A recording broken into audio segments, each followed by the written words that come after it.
Hey everyone, welcome back to my channel, Abeer's Book Reviews, and today I'll be reviewing this book, The World for Sale by Javier Blas and Jack Farchy.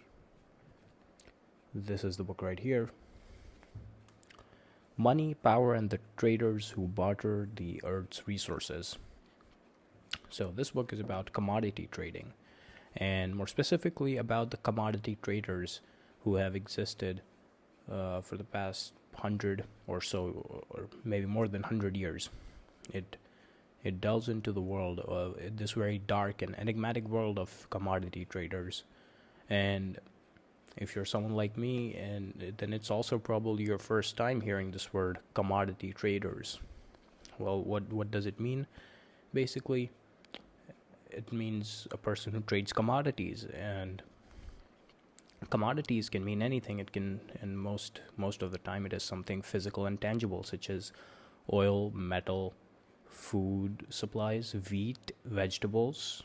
Almost everything that is physical and tangible comes under commodity, and it is up for trade. So the book talks about this very closed off part of the world economy that a very small percentage of people actually know about. And it talks about the major trading houses, and specifically the big traders inside of those trading houses, and how they have come to sort of dominate the world economy when it comes to trade of resources. There's a lot of fascinating accounts in this book. Again, it's in the style of investigatory journaling, which is something similar to, you might remember the book Kleptocracy that I reviewed a few months ago. It's pretty similar to the writing style of that book, in that there's a lot of information that's packed into this book, and it's really interesting. It's really engaging. It doesn't feel like journaling at all. It feels more like fantasy or fictitious storytelling. But at the end, you realize that this is something very real that's going on and has been going on for a long time. And the book talks about how commodity traders over the decades have come to sort of exploit geopolitical situations and socioeconomic positions of many major countries around the world, and how they trade resources even in the most turmoil-stricken regions of the world, and even regions that have a bombardment of sanctions placed on them by other foreign countries. But the book portrays that these commodity traders just don't care about any of it except for making the maximum profit. So, say if the world has placed an embargo on Iranian oil, but the commodity traders see a profit in trading Iranian oil, then they will find out a way to do that.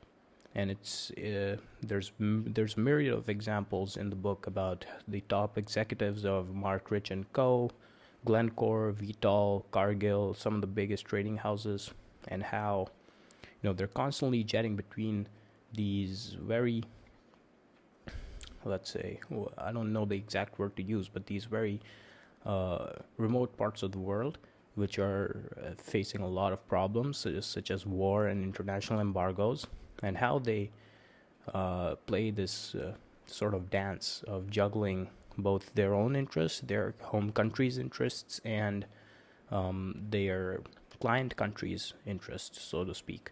And it's very elegant how the book presents this dance. I think that's basically all I can tell you without spoiling the book too much. Again, it is really fascinating. It's an amazing read, and you'll definitely get to learn a lot about commodity trading, and what have the patterns been over the existence of the industry, and also over the lifetime of the big commodity traders and the big commodity trading houses. Again, it's really interesting, and as I said in Kleptocracy, you don't really know about this, you don't think about it, and when you first read about it, it feels like fiction. It feels like, okay, this can never happen. Like, how can you sell crude oil to a bankrupt country at 10 times the market rate? But then you read about it, and you can actually go out and do your own research. There's references and citations about everything that's used in the book, and you can also look it up on the internet. And then you find that, wow, this is actually true and has been going on for a long time and is still continuing. That it's a very thought-provoking book, to put it in very simple terms.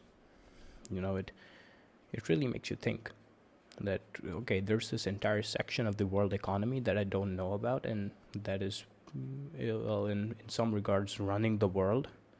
That phrase gets thrown around a lot. He runs the world, or she runs the world, or they run the world.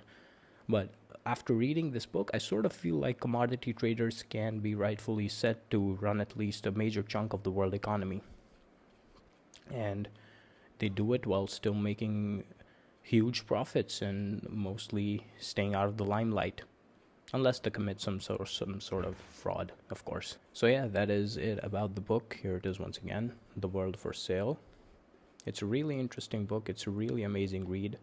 It is sort of long, but it does not feel like just a boring piece of journaling at all. It feels amazing. It reads like fiction, and that's how I like to read. Journaling. It should not feel very heavy. It should not feel like it's very redundant or very boring or very monotonous. Amazing writing style, amazing way of presenting information. And one more thing is that the book sort of tries, or not really tries, it does actually paint pictures of these various commodity traders, and most of the time the picture is not very pretty that the authors paint. But I think that is sort of justified given the circumstances that are presented in the book and the various exploits that they go on. But that is also up to the individual reader. It is not too heavily pushed on the reader to create sort of a narrative, but just look out for this, because some people might see this presentation of commodity traders and end up thinking that they are all bad and that they're evil. That is not actually the case. So just go into this with a little bit of an open mind, and you'll definitely enjoy reading it a lot. That's it. Hope you guys enjoyed. Make sure you hit the like button. If you're new and haven't already done so, subscribe to the channel to keep receiving more videos like this one. I've been Abeer Rao, and thanks for watching.